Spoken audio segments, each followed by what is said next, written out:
इस योजना के शुरू होने के बाद से 2 लाख करोड़ रुपए से ज्यादा सीधे किसानों के बैंक खातों में ट्रांसफर किए गए हैं। जब बीज लेने का समय होता है, जब खाद लेने का समय होता है, तो भी ये मदद किसान तक पहुंच जाती है।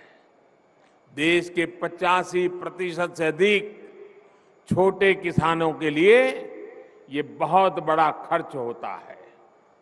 आज देश भर के किसान मुझे बताते हैं कि पीएम किसान निधि ने उनकी बहुत बड़ी चिंता को कम कर दिया है। साथियों, आज बेहतर और आधुनिक टेक्नोलॉजी का उपयोग करते हुए हम खेत और बाजार की दूरी को भी कम कर रहे हैं। इसका भी सबसे बड़ा लाभार्थी हमारा छोटा किसान ही है, जो फल, सब्जी, दूध, मछली जैसे जल्दी खराब होने वाले उत्पादों से जुड़ा हुआ है। किसान रेल और कृषि उड़ान हवाई सेवा से इसमें छोटे किसानों को भी बहुत लाभ मिला है। ये आधुनिक सुविधाएं आज किसानों के खेतों को देश भर के बड़े शहरों से, विदेश के बाजारों से कनेक्ट कर रही है। इसका एक परिणाम ये भी हुआ है कि कृषि क्षेत्र से एक्सपोर्ट अब उन देश को भी होने लगा है, जहां पहले कोई सोच भी नहीं सकता था। कृषि निर्यात की बात करें तो भारत दुनिया के टॉप 10 कंट्रीज में है। आज दुनिया के 10 प्रमुख देशों में है। कोरोना की रुकावटों के बावजूद भी 2 साल मुसीबत में गए, उसके बावजूद भी हमारे कृषि निर्यात में 18% की वृद्धि हुई है। गुजरात से बड़े पैमाने पर कमलम फ्रूट, जिसको बाहरी भाषा में ड्रैगन फ्रूट कहते हैं, भारत में उसको कमलम फ्रूट कह रहे, आज विदेश जा रहा है। हिमाचल से पहली बार ब्लैक गार्लिक का एक्सपोर्ट हुआ है। असम का बर्मीज अंगूर, लद्दाख की खुबानी, जलगांव का केला या भागलपुरी जरदारी आम, ऐसे अनेक फल हैं जो विदेशी बाजारों को भा रहे हैं। वन डिस्ट्रिक्ट वन प्रोडक्ट जैसी योजनाओं के तहत ऐसे उत्पादों को आज प्रोत्साहन दिया जा रहा है। आज जिला स्तर पर एक्सपोर्ट हब भी बनाए जा रहे हैं, जिसका लाभ किसानों को हो रहा है। साथियों, आज प्रोसेस्ड फूड में भी हमारी हिस्सेदारी बहुत अधिक बढ़ रही है। इससे किसानों को उपज के ज्यादा दाम मिलने के रास्ते खुल रहे हैं। उत्तराखंड का मोटा अनाज पहली बार डेनमार्क में गया। इसी प्रकार कर्नाटक का ऑर्गेनिक जैकफ्रूट पाउडर भी नए बाजारों में पहुंच रहा है। अब त्रिपुरा भी इसके लिए तैयारी करने लगा है।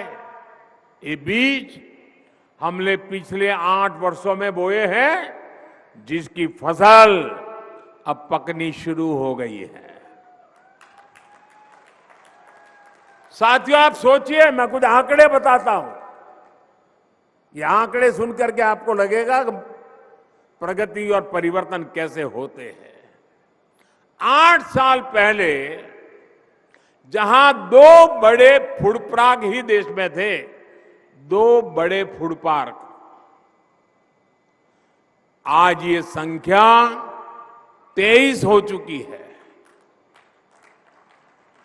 अब हमारा प्रयास ये है कि किसान उत्पादक संघों यानी एफपीओ और बहनों के स्वयं सहायता समूहों को भी इस सेक्टर से कैसे अधिक से अधिक जोड़े। कोल्ड स्टोरेज हो, फूड प्रोसेसिंग हो, एक्सपोर्ट हो, ऐसे हर काम से छोटा किसान सीधे जुड़े, इसके लिए आज सरकार लगातार प्रयास कर रही है।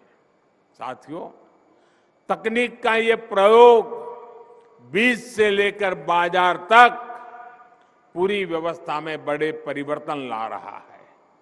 हमारी जो कृषि मंडियां हैं, उनको भी आधुनिक बनाया जा रहा है। वही टेक्नोलॉजी के माध्यम से किसान घर बैठे ही देश की किसी भी मंडी में अपनी उपज बेच सके, ये भी ई नाम के माध्यम से किया जा रहा है। ई नाम से अब तक देश के 2.25 करोड़ से ज्यादा किसान और 2.5 लाख से अधिक व्यापारी जुड़ चुके हैं। आपको ये जानकर के भी खुशी होगी कि अभी तक इसके माध्यम से 2 लाख करोड़ रुपए से अधिक की लेन देन हुई है। आपने देखा होगा, आज देश के गांवों में जमीन के, घर के नक्शे बनाकर किसानों को प्रॉपर्टी कार्ड भी दिए जा रहे हैं। इन सभी कामों के लिए ड्रोन जैसी टेक्नोलॉजी, आधुनिक टेक्नोलॉजी का उपयोग किया जा रहा है। साथियों, खेती को ज्यादा से ज्यादा लाभकारी बनाने के लिए आधुनिक टेक्नोलॉजी को उपयोग को हमारे स्टार्टअप नए युग में ले जा सकते हैं। आज यहां इतनी बड़ी संख्या में स्टार्टअप से जुड़े साथी मौजूद हैं। बीते 7-8 सालों में खेती में स्टार्टअप की संख्या, ये भी आंकड़ा सुन लीजिए, पहले 100 थे, 100, आज 3000 से ज्यादा स्टार्टअप खेती में टेक्नोलॉजी पे काम कर रहे हैं। ये स्टार्टअप, ये इनोवेटिव युवा, ये भारत की टैलेंट, भारतीय कृषि का, भारत की ग्रामीण अर्थव्यवस्था का भविष्य नए सिरे से लिख रही है। लागत से लेकर ट्रांसपोर्टेशन तक की हर समस्या का समाधान हमारे स्टार्टअप्स के पास है। अब देखिए, किसान ड्रोन से ही किसान का जीवन कितना आसान होने वाला है। मिट्टी कैसी है, मिट्टी को कौन सी खाद चाहिए, कितनी सिंचाई चाहिए, बीमारी कौन सी है, दवाई कौन सी चाहिए, इसका अनुमान ड्रोन लगा सकता है और आपको सही मार्गदर्शन दे सकता है। दवाई का स्प्रे करना है तो ड्रोन उसी हिस्से में स्प्रे करता है जहां जरूरत है, जितनी जरूरत है। इससे स्प्रे और खाद की बर्बादी भी रुकेगी और किसान के शरीर पर जो केमिकल गिरता है उससे भी मेरा किसान भाई बहन बच जाएगा। भाई और बहनों, आज एक और बहुत बड़ी चुनौती है जिसका जिक्र मैं आप सभी किसान साथियों, हमारे इनोवेटर्स के सामने जरूर करना रहूं। आत्मनिर्भरता पर इतना बल मैं क्यों दे रहा हूं और खेती की, किसानों की इसमें क्या भूमिका है, ये हम सबको समझ करके मिशन मोड में काम करने की जरूरत है। आज सबसे अधिक खर्च जिन चीजों को आयात करने में हमारा होता है वो खाने का तेल है, फर्टिलाइजर है, कच्चा तेल है। इनको खरीदने के लिए ही हर साल लाखों करोड़ रुपए हमारे दूसरे देशों को देना पड़ता है। विदेशों में जब कोई समस्या आती है तो इसका बुरा असर हमारे यहां पर भी पड़ता है। अब जैसे पहले कोरोना आया, हम मुश्किलें झेलते झेलते दिन निकाल रहे थे, रास्ते खोज रहे थे। अभी कोरोना तो पूरा नहीं हुआ तो लड़ाई छिड़ गई। और ये ऐसी जगह जहां हम बहुत सी बातें वहां से खरीदते थे, जहां से ज्यादा हमारे पास जरूरतें थी, वही देश लड़ाइयों में उलझे हुए हैं। उन ऐसे ही देशों पर इन लड़ाई का प्रभाव भी ज्यादा हुआ है। अब खाद को ही लीजिए, यूरिया हो, डीएपी हो या फिर दूसरे फर्टिलाइजर, ये आज दुनिया के बाजारों में दिन रात इतनी तेजी से महंगे होते जा रहे हैं, इतना आर्थिक बोझ पड़ रहा है जो हमारे देश को झेलना पड़ रहा है। आज हम विदेशों से 75-80 रुपये किलो के हिसाब से यूरिया खरीदते हैं, लेकिन हमारे देश के किसान पर बोझ न पड़े, हमारे किसान उन पर कोई नया संकट न आए, जो 70-80 रुपये में हमारा यूरिया हम आज बाहर से लाते हैं, हम किसानों को 5 या 6 रुपये में पहुंचाते हैं भाइयों, ताकि मेरे किसान भाइयों बहनों को कष्ट न हो, किसानों को कम कीमत में खाद मिले। इसके लिए इस वर्ष अब इसके कारण सरकारें खजाने पर बोझ आता है, कई कामों को करने में रुकावटें खड़ी हो जाती है। इस वर्ष लगभग 2.5 लाख करोड़ रुपया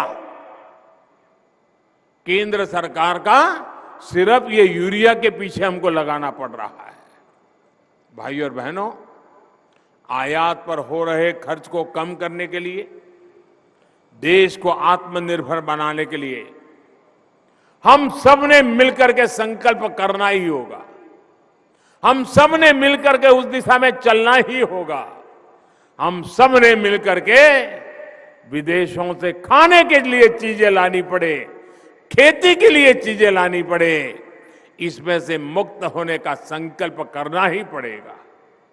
कच्चे तेल और गैस पर विदेशी निर्भरता को कम करने के लिए बायोफ्यूल इथेनॉल पर बहुत अधिक काम आज देश में चल रहा है। इस काम से सीधे किसान जुड़ा है, हमारी खेती जुड़ी हुई है।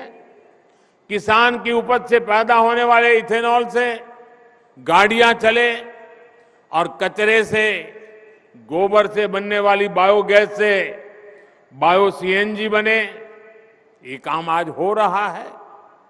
खाने के तेल की आत्मनिर्भरता के लिए हमने मिशन ऑयल पाम भी शुरू किया है। आज मैं आप सभी किसान साथियों से आग्रह करूंगा कि इस मिशन का अधिक से अधिक आप लाभ उठाएं। तिलहन की पैदावार बढ़ाकर हम खाद्य तेल का आयात बहुत कम कर सकते हैं। देश के किसान इसमें पूरी तरह सक्षम है। दालों के मामले में जब मैंने 2015 में आपको आह्वान किया था, आपने मेरी बात को सर आंखों पे उठा लिया था और आपने करके दिखाया था। वरना पहले तो क्या हाल था, हमें दाल भी विदेशों से ला करके खानी पड़ती थी। जब हमारे किसानों ने ठान लिया तो देखते ही देखते दाल का उत्पादन लगभग 70% तक बढ़ाकर दिखा दिया। ऐसी ही इच्छा शक्ति के साथ हमें आगे बढ़ना है। भारत की कृषि को और आधुनिक बनाना है, नई ऊंचाई पर पहुंचाना है। आजादी के अमृत काल में खेती को हम आकर्षक और समृद्ध बनाएंगे। इसी संकल्प के साथ सभी मेरे किसान भाइयों बहनों को, सजीव स्टार्टअप से जुड़े युवाओं को मैं बहुत बहुत शुभकामनाएं देता हूं। बहुत बहुत धन्यवाद।